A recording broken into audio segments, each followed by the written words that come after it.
everyone, welcome back to my channel. So for those of you who are new here, I'm Aishwarya Ajmani and I'm a counseling psychologist. And I usually talk about mental health concerns or emotional concerns on my channel. And today is Q&A day, wherein I share my perspective to your questions on a daily basis.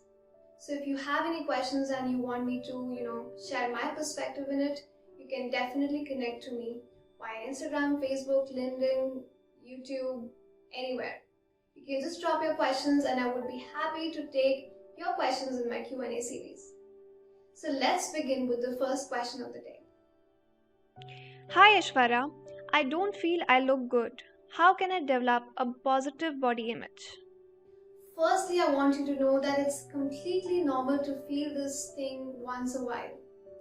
I feel each and every person, have something or the other that they don't like about their appearance, right? And I think even the models and big actors also struggle to love their appearance all the time. Everyone has their own share of complexes that are growing within them. However, if this feeling is chronic and you're finding it way too difficult to love yourself, I could suggest few things here. Number one, you need to start looking yourself as a whole person and as not as simply just a couple of body parts, gelled together.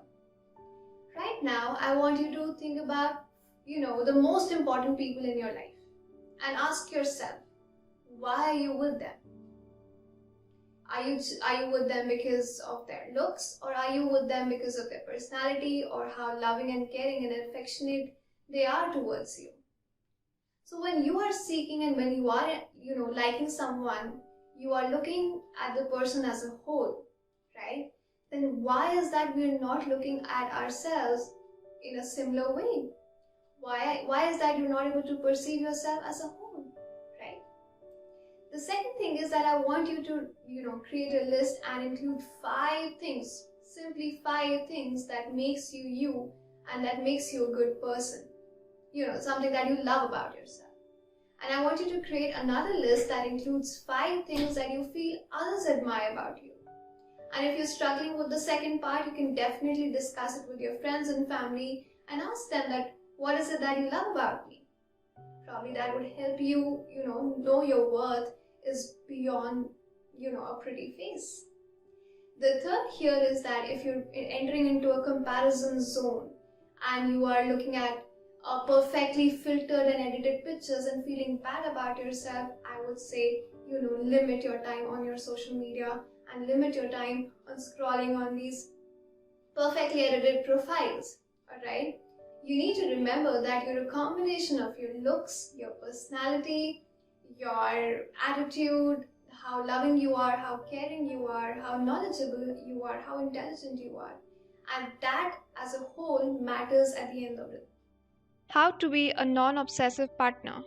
So, the good thing here is that you're aware about your obsessive nature that is coming in your relationship, right? And if you're even slightly confused about these behaviors, you can definitely check out the video I've created about obsessive love, right? I think that would give you a better understanding and clarity about the whole thing. Now, secondly, before you address the question of the how, you need to address why is it happening in the first place? Why am I obsessing about my partner all the time? Why do I have to talk to him all the time and know where he is or where she is, right? So these are some signs that you might be feeling a little insecure. And it's very, very important to understand that where are these insecurities stemming from? Is it from your previous relationship? Is it from your childhood experiences? Try to develop an understanding about that. Once you know the source, the how would be better to, deal with it. You can definitely also discuss and communicate what you have been feeling with your partner. Maybe he or she can help you and make you understand that, that there is nothing to be obsessed about. Probably it's in our mind, right? So once you communicate your feelings with your partner, you might be in a better position to deal with it.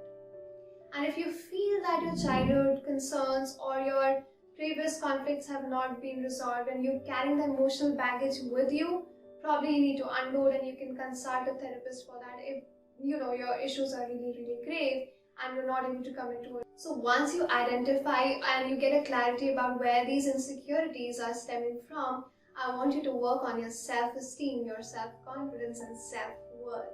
It's very important to do that. You need to know your worth as an individual, and you need to know your worth in a relationship.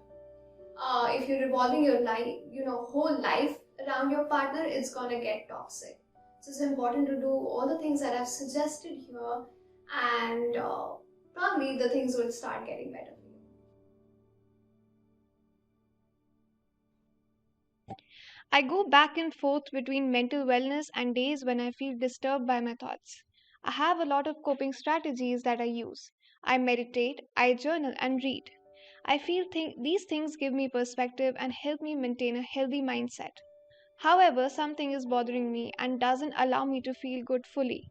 I'm confused whether I should seek therapy. Please let me know. Well, I think if you have a confusion in the first place and you have revisited this conversation in your mind so many times, probably you know the answer, and that is seeking therapy.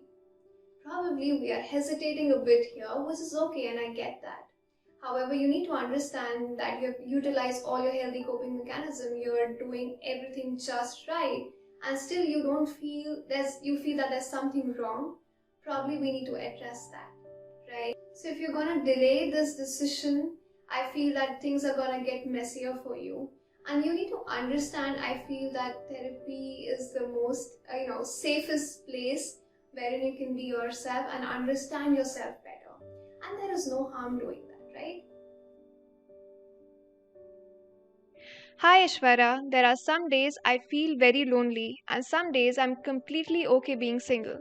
How to get over these feelings of loneliness? Well, it's okay to feel lonely at times, you can be single and still feel lonely, and you can be in a relationship and still feel lonely. Loneliness is a state of mind. So I can share two things here.